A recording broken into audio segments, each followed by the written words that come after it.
pra cima, cate pra trás, cate pra fora. Vamos a dos da fina face. Ai, ai, ai.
cidadania e cultura. É isso aí, Rádio Fiscar 95,3 FM. Nós estamos aqui no programa Rádio Fiscar ao vivo, recebendo com muita satisfação a professora doutora Jaqueline Signoretto, do Departamento de Sociologia, para bater um papo a respeito de violência, polícia, justiça e etc. Professora, é um prazer te receber aqui. O prazer é todo meu. Obrigada. Boa tarde. Bueno, então já vou começar te perguntando, nas tuas pesquisas, o que é violência, professora Jaque? Pois é, na verdade, violência não é exatamente um conceito sociológico, violência é uma noção com a qual a gente trabalha e é sempre um atributo que é dado a uma determinada situação, né? É um atributo que é dado pela situação pelas pessoas que vivenciam a própria situação, né? Então, se costuma dizer que, na verdade, violência é até uma categoria de acusação, né? Quando alguém diz, fulano é violento, isso é uma categoria de acusação para dizer que eu não sou violento e ele é violento. Perfeito. Né? Mas também a gente pode tomar, né, a ideia de violência como um conceito sociológico, aonde a violência seria uma exacerbação pela força física e pela imposição da sua vontade ao outro por meios de excesso de poder, vamos chamar assim, né? Então, isso seria uma das correntes com as quais a gente trabalha. Toda vez que você tem uma imposição da força física como um excesso de poder, né, que não está autorizado pelo Estado, pela legislação, por protocolos, etc., você tem a violência. Mas eu, sobretudo, tenho trabalhado nas minhas pesquisas com a violência institucional, né? A violência do Estado, certo? Então, daí a gente tem uma discussão muito especial, porque, na verdade, o Estado, ele foi constituído em torno de um uso da violência legitimado, regulamentado, né? um uso que era a violência do exército no século XIX, né, nas guerras e tudo mais, e que hoje é nos países que passaram pela experiência de democracia, essa violência foi regulamentada contra o próprio, para ser usada contra o próprio cidadão, né? Então, houve de um lado, a construção desse monopólio da violência por parte do Estado, e, por outro lado, a cidadania, que sempre foi, né, uma disputa para regulamentar, para estabelecer, para limitar as condições em que o Estado pode usar a violência contra um indivíduo ou um grupo de indivíduos ou a sociedade como um todo, né? Então, violência e cidadania são pares de luta, né, que constituíram a história das sociedades que hoje a gente chama de democráticas, né? Foi bem diferente a nossa experiência de América Latina, né? É bem diferente na experiência do continente africano, aonde essa cidadania não se constituiu da mesma forma, ela ainda está em processo de constituição, né? Então, para nós, falar de violência do Estado é um panorama bastante diferente daquilo que foi elaborado na teoria sociológica sobre a violência do Estado, porque exatamente a nossa experiência de democracia e a nossa experiência de cidadania, né, ela não se consolidou a ponto de ter eliminado a experiência da violência das nossas relações civis, né? Perfeito. Alguns autores, e costuma-se dizer que o Brasil, a constituição da sociedade brasileira envolveu elementos de violência, de dominação, ou um Estado que antecede a sociedade e, por meio da violência, tenta criar uma espécie de ordem. Tu concorda com essa percepção? O Estado veio primeiro que a sociedade, isso é um sinônimo de violência social?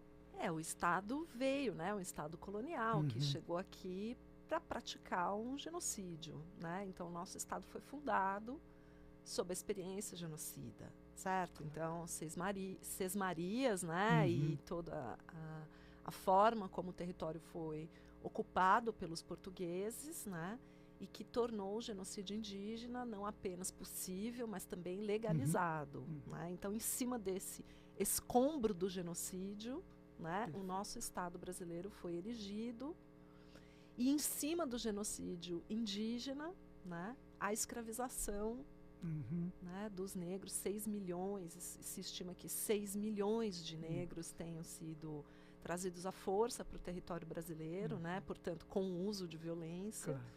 E isso funda, né, funda uma sociedade que nasce a partir do genocídio indígena, da escravização negra, né, e que, portanto, é um Estado fundado, né, sobre práticas de violência do Estado desde sempre, né? Agora, mais até importante do que isso, é o fato de que esse Estado não fez uma revisão desses procedimentos, né? Porque a gente pode dizer, enfim, que em outras sociedades, sei lá, até mesmo nos Estados Unidos, não houve um processo muito diferente, né? Mas assim como na Alemanha, pós-nazista, ou como nos Estados Unidos, da luta negra, né, houve uma reivindicação da cidadania para que o Estado mudasse suas práticas, para que ele reconhecesse em certos momentos ou em certas práticas, né, o cometimento de violências e uma revisão da sua história, né, e do próprio modo de contar essa narrativa pública, né. E me parece que o Brasil está até hoje devendo essa tarefa, né? Perfeito. Então, nós nos vimos como uma nação pacífica, né? Como uma nação que nunca teve guerras. Você fala, que ótimo, né? E o que a gente faz, onde que a gente coloca, certo? A experiência do genocídio, né? Então... Eu estava pensando aqui numa pesquisa que tu orienta, a via de exteriorização da violência do Estado são as polícias, civil, militar, sobretudo. E numa pesquisa que tu orienta, mostra que essa violência policial, ela também tem um componente de adoecimento interno, né, dos indivíduos. Tu poderia falar um pouco sobre essa pesquisa para nós, por favor? A pesquisa do Bruno Joly me orientando, que foi me orientando e que terminou a dissertação dele recentemente, e que saiu duas reportagens, uma no São Paulo Agora e a outra foi ontem, inclusive, no G1. Bom, então o Bruno fez a pesquisa dele sobre os policiais, né? E a pergunta dele era conhecer um pouco a subjetividade Sim.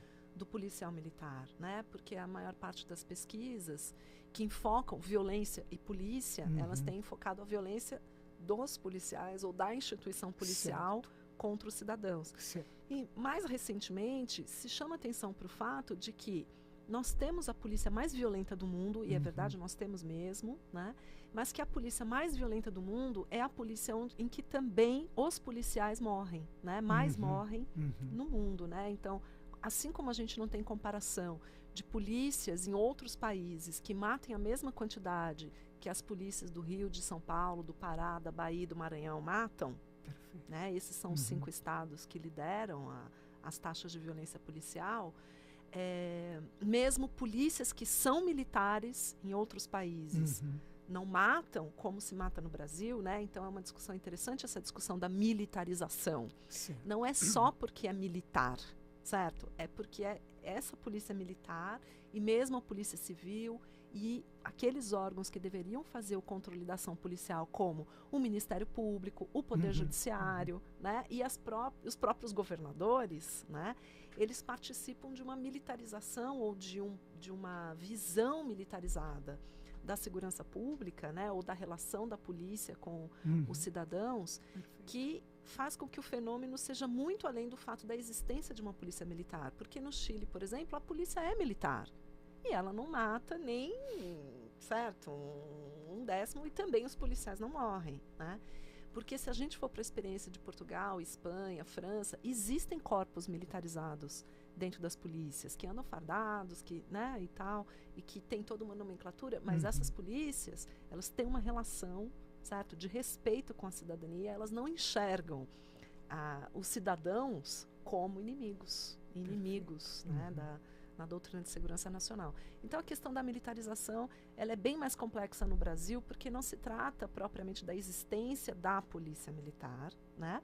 Mas se trata de um modo pelo qual todas as instituições do sistema de segurança e justiça criminal têm essa visão do combate ao inimigo, certo? E a ideia de que o bandido é matável, certo? E de que ele é o inimigo contra o qual nós temos que usar toda a força possível, né, para eliminar. Quer dizer, que é uma visão extremamente conservadora, né, fascista e que tem alimentado práticas de horror e de extermínio, né, na nossa condição. E essas práticas rebatem também sobre os policiais, certo? Porque também os policiais não são ouvidos, não é que todo dia eles chegam para trabalhar, né? E se faz uma assembleia para definir. Quantos certo? eu mato hoje? Não é assim, certo? Existem determinações, existem regras, existem ordens, existem políticas, existem pressões internas que são institucionais e que também são informais das redes dos policiais. E, especialmente os policiais militares, fazem parte de uma organização militar que possui códigos de conduta que são extremamente draconianos, né? Então, uma boa parte da reivindicação política, inclusive dos próprios policiais militares, é que eles não têm direito à voz, eles não têm direito de associação, eles não têm direito, inclusive, de discutir as próprias regras pelas quais eles vão ser julgados, né? E a própria relação dos subordinados com seus superiores, né, é uma relação extremamente dura, extremamente autoritária, de um tipo de autoritarismo que outras organizações na sociedade brasileira não conhecem, né? Então a gente fala bastante do assédio no ambiente de trabalho e tudo, mas nada se compara, né, ao que é uma situação de assédio numa instituição militar, porque a pessoa não pode sequer falar sobre esse tema, né? Ela não tem acesso à justiça, porque o militar ele não pode processar, ele não tem um vínculo propriamente trabalhista, né, com a organização. Ele é um militar, ele é um membro de uma força. Então, isso cria uma situação em que os policiais que estão descontentes no seu trabalho, ou os policiais que discordam das orientações da sua chefia, policiais que são obrigados a tomar atitudes com as quais eles não concordam, né, que são, por exemplo, levados a violar procedimentos de conduta que eles aprenderam na escola de formação e que quando chegam na prática não vão ser respeitados. Policiais que vão chegar na prática que não têm um armamento que funciona bem, que não tem um colete, por exemplo, à prova de balas, que sirva no seu corpo, certo? Então, isso é a realidade, né, Claro. do trabalho cotidiano. E também a própria política de militarização que produz o confronto, certo? Que não é uma política que se adianta às situações problemáticas, né, através de inteligência, planejamento, monitoramento, gestão de informação. Não é assim que o policiamento é feito. O policiamento é feito colocando o policial, certo, numa zona de conflito, aonde ele vai ter que usar seus recursos pessoais para lidar com situações que são extremamente complexas, sem o apoio, vamos dizer, de uma política organizada, né, de gestão de conflitos. Então, o policial é meio que jogado mesmo, certo?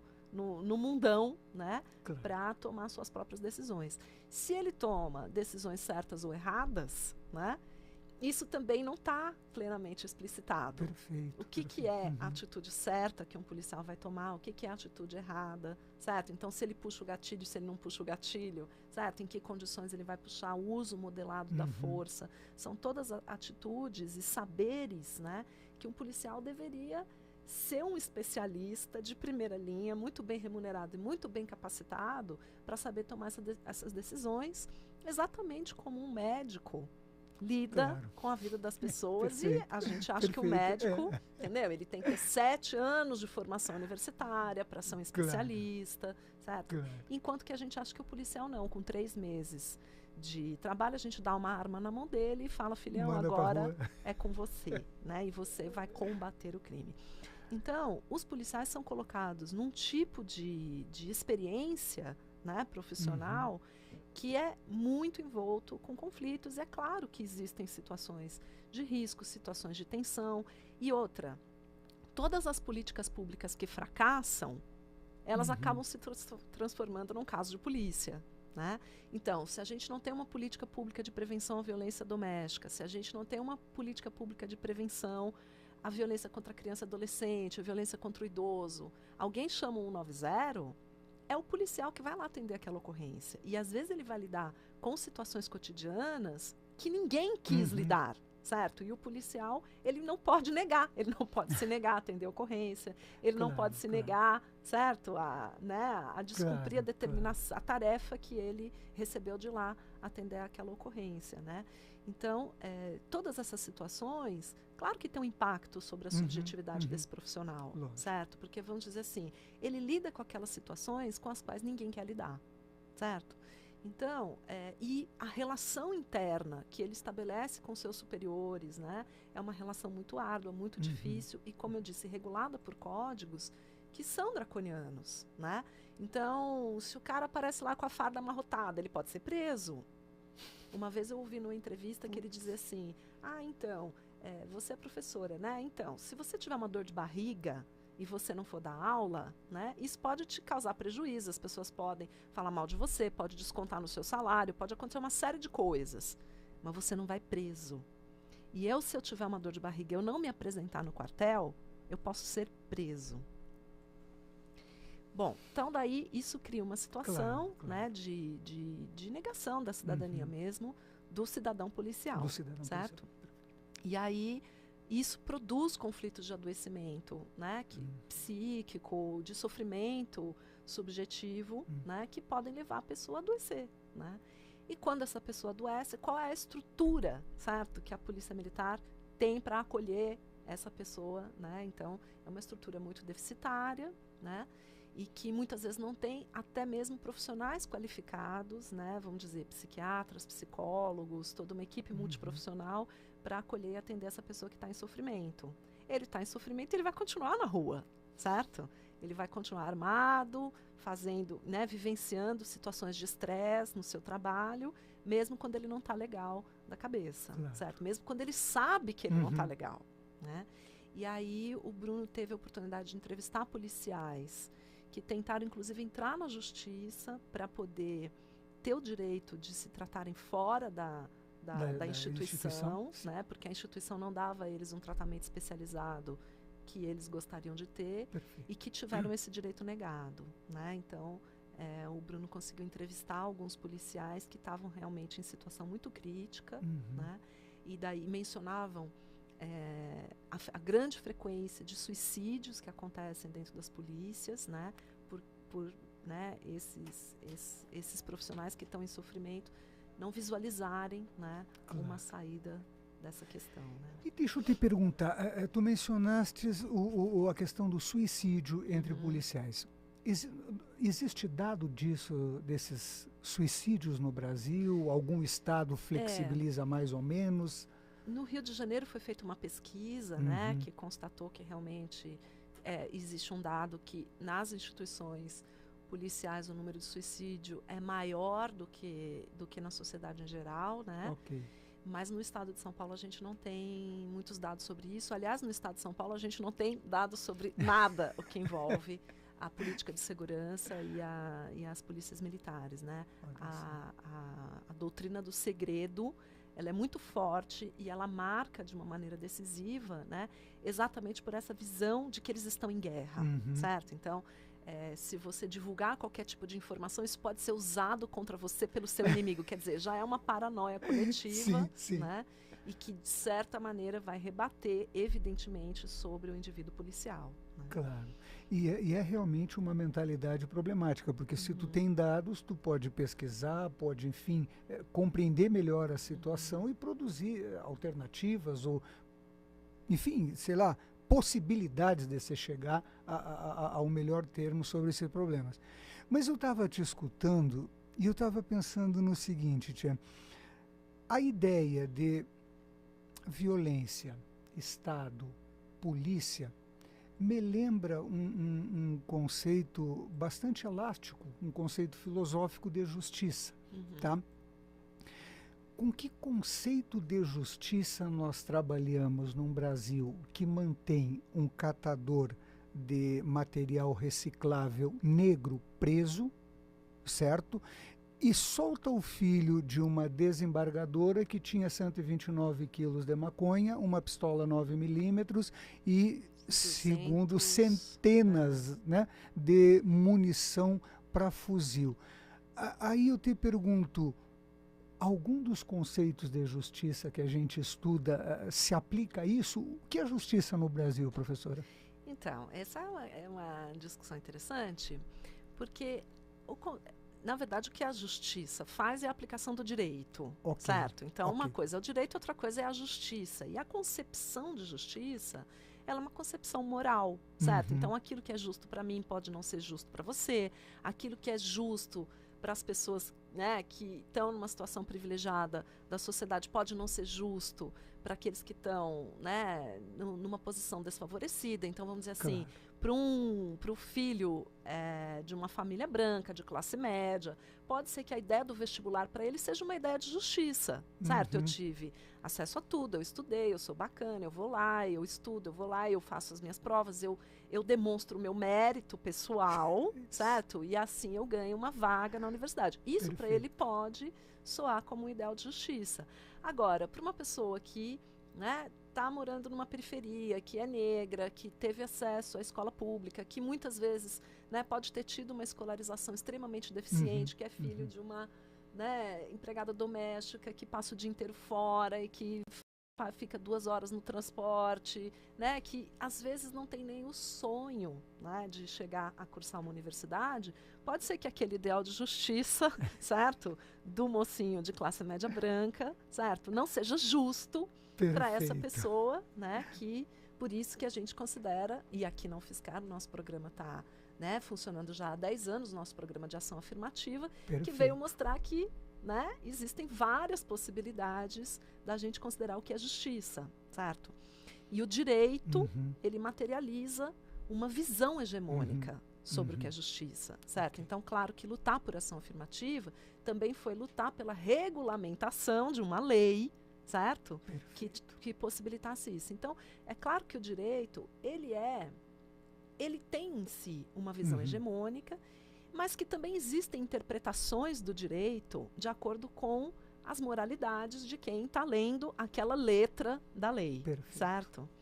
Uma coisa é o Código Penal, outra coisa é a Constituição. Eles foram formulados em épocas diferentes. O Código Penal é de 1940, certo? Portanto, o Código Penal está referenciado a uma sociedade totalmente diferente da sociedade onde a gente já vive hoje, né? E ele tem encarnado nele uma defesa da propriedade, né? Que é na prática dos penalistas, vamos dizer assim, tradicionais, e que tem uma visão muito impregnada disso, a defesa da propriedade acima da defesa até da vida. Né? Então, por exemplo, um latrocínio, ele não é considerado como um homicídio, ele não vai ser julgado pelas mesmas regras, né? Porque o que está sendo julgado ali é a propriedade acima da ideia de tirar a vida. Então, assim, o crime foi roubar, mas por acaso a pessoa morreu, né?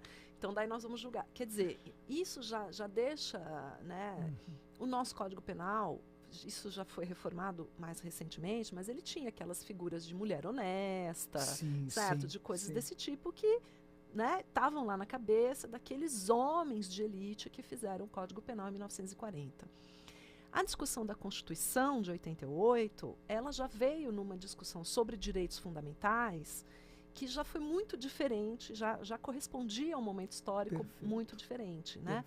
Pós-Segunda Guerra, pós-constitucionalismo democrático, certo? Onde a ideia de que o Estado não pode violar sobre nenhum tipo de circunstância, nenhum tipo de justificativa os direitos do indivíduo, né? Mesmo se esse indivíduo tiver violado a lei. Quando esse indivíduo viola a lei, a gente vai ter que perguntar a ele, certo? Quais são as suas razões, qual é a sua motivação, né? E individualizar a pena e individualizar o julgamento. E o que a gente vê, né? Sociologicamente, essa moralidade que a gente vai dizer, né? Que aparece na interpretação do direito, nós chamamos de sensibilidade jurídica. É uma sensibilidade, certo? É uma moralidade, né? Pessoal, de grupo, de classe, de experiência, né? De experiência racial, de experiência familiar, né? de uma série de coisas que impregna o olhar dessa elite jurídica. Só que a nossa elite jurídica continua sendo majoritariamente masculina, branca, oriunda de classe média. Para um juiz ou para um promotor, né, até para um defensor público passar num concurso, né, ele fica ali estudando e alguém está bancando, certo? Aquele privilégio da pessoa ficar de boa, só estudando, 2, 3 anos da vida prestando um concurso, não passa, presta outro, não passa. O Sérgio Moro, por exemplo, prestou 7, né? No final ele entrou, né? Então, mas alguém, certo? Segurou a onda. Está segurando a onda para que a pessoa possa estar, né? Então, a nossa justiça, ela é extremamente, socialmente falando, a composição social da nossa justiça é classista, é racista, certo? Ela tem um perfil muito claro de orientação ideológica, né? Os dissidentes dessa política, né, pelo menos no estado de São Paulo, hoje têm, inclusive até sofrido represálias dentro da própria instituição, né? Então, eu poderia citar o exemplo de 2 juízes que tomaram decisões na contramão do encarceramento, né? Na contramão da ideia de que todo mundo tem que ficar preso o tempo todo, né? E preso em situações provisórias, e que sofreram repressão. Então, tem um caso famoso de um juiz que ele questionou um flagrante de drogas que só tinha policiais como testemunhas, certo? Que é uma coisa que a gente, né, vê falar e discute muito. Quer dizer, qual é a validade jurídica de uma prova, certo? Onde só os policiais que fizeram o flagrante são as únicas testemunhas de que aquela droga realmente estava naquele carro e de que ela realmente pertencia e tal. E que não existem outras provas técnicas que corroborem aquilo. Quer dizer, uma quebra de sigilo bancário ou outras testemunhas que possam ir lá dizer, não, realmente essa pessoa é traficante, eu sei, eu conheço. Não, né? Então foi um flagrante de drogas conduzido apenas pelo depoimento dos policiais. E não são quaisquer policiais, são só os policiais que fizeram o flagrante. Então, o juiz foi lá e disse o seguinte, não, eu não vou decretar prisão provisória, né? Nós vamos esperar a instrução do processo para que seja provado isso que os policiais estão dizendo. Muito bem. Ele está sofrendo. O juiz que tomou essa decisão, não é que ele absolveu, veja bem, ele só disse, vamos esperar as provas chegarem, né? Para primeiro as provas, depois a prisão. E ele foi vítima de uma campanha da rádio Eldorado, de uma campanha da Rádio CBN, foram escritos artigos de jornal contra ele, e ele está sofrendo um processo, né? Então está sendo decidido se ele vai ou não sofrer um processo administrativo, quer dizer, podendo perder a função de juiz, certo? Porque ele tentou aplicar o direito, dizendo o seguinte: não, primeiro as provas, depois a condenação, né? E uma desembargadora em São Paulo que também, ao analisar um processo, ela se deu conta de que os réus já tinham cumprido o seu período de pena e soltou um alvará de soltura. Aí fica se discutindo porque se o processo chegou a ela, não era para essa finalidade, era para uma outra finalidade, então ficam se discutindo questões técnicas, né? E ela também está sendo ameaçada de uma abertura de processo administrativo, né? Mas, enfim, apesar dessas questões técnicas, na verdade o que parece é que todos os juízes que tentam ir na contramão dessa ideologia do encarceramento e de que a prisão vai resolver todos os nossos problemas, né, eles sofrem repressão. Então isso é uma mensagem muito forte para os outros juízes. Aqueles juízes que ficaram em casa 2, 3 anos, só estudando, certo? E quando eles entram e passam nesse concurso, não estão acostumados a sofrer pressões dessa natureza, vão olhar, né, para aquela situação e vão dizer: eu vou soltar, eu não vou soltar, entendeu? Porque se eu soltar, eu vou estar amanhã, eu posso estar no lugar daquele juiz que vai sair no rádio, né, programas e programas de rádio para detonar o cara. Eu não quero isso para mim. Então, eles sofrem, de certa forma, uma pressão de conformação a um pensamento conservador, certo? Que vamos dizer, sustenta uma visão de justiça que é muito particular. É uma visão de justiça classista, racista, etc. Que está, sim, impregnada nos códigos de direito. Então, como eu vou dizer, é a lei, mas também é o modo como se opera a lei, né, que dá um predomínio para o controle da circulação da riqueza, né, em detrimento da gestão da violência, né? Então, aí a gente volta para o nosso assunto, o que é violência, né? Então, quando a gente vai olhar isso, por exemplo, como é que pode ser possível a gente aceitar que a polícia mate em nome do direito? Você tem que dizer: não, mas espera aí, a vida tinha que estar em primeiro lugar, né? Você tinha que pedir que a polícia usasse, né, modos de modulagem, né, e que, de fato, né, só fosse usado a força letal quando realmente, né, todos os outros instrumentos já tivessem sido tentados. E não é isso que acontece, né? O que a gente vê hoje é que, por exemplo, quando um policial comete uma morte, né, em ação, dificilmente essas mortes são investigadas. Então, a gente fez um levantamento disso em 2013 nos documentos da ouvidoria da polícia. A gente analisou mais de 900 casos, né, de morte em decorrência de ação policial. Só 4% desses casos foram investigados. Eu não estou falando que foram punidos. Eu estou falando 4% foram investigados. Isso quer dizer que 96% dos casos foi arquivado sem qualquer discussão. Sem sequer uma análise sobre. Então, o que acontece? Isso também é ruim para a própria polícia. Claro que é péssimo para a cidadania, né? Claro que é lamentável, mas é ruim para a própria polícia, porque a polícia vai ser sistematicamente acusada de abuso. Tudo que a polícia faz, as pessoas vão dizer: tá vendo? Abusou, né? Por quê? Porque a gente não tem uma investigação séria e independente que possa dizer o seguinte: em que condições a polícia agiu nos seus meios e em que condições ela realmente abusou. Perfeito. Professora, eu agradeço muito pelo teu tempo. Tá? Essa é uma primeira conversa, porque esse assunto não se esgota por aqui. Nós estamos encerrando aqui o Rádio UFSCar ao vivo. Agradecemos a companhia de vocês, tanto na rádio quanto no Facebook, na rede e tal. E convidamos para o seguinte: não muda de sintonia, não, que a Rádio UFSCar ainda tem muita coisa boa para te apresentar nesse dia, tá bom? Muito obrigado pela companhia e até a próxima. Professora, muito obrigado. Obrigado, um abraço a todos.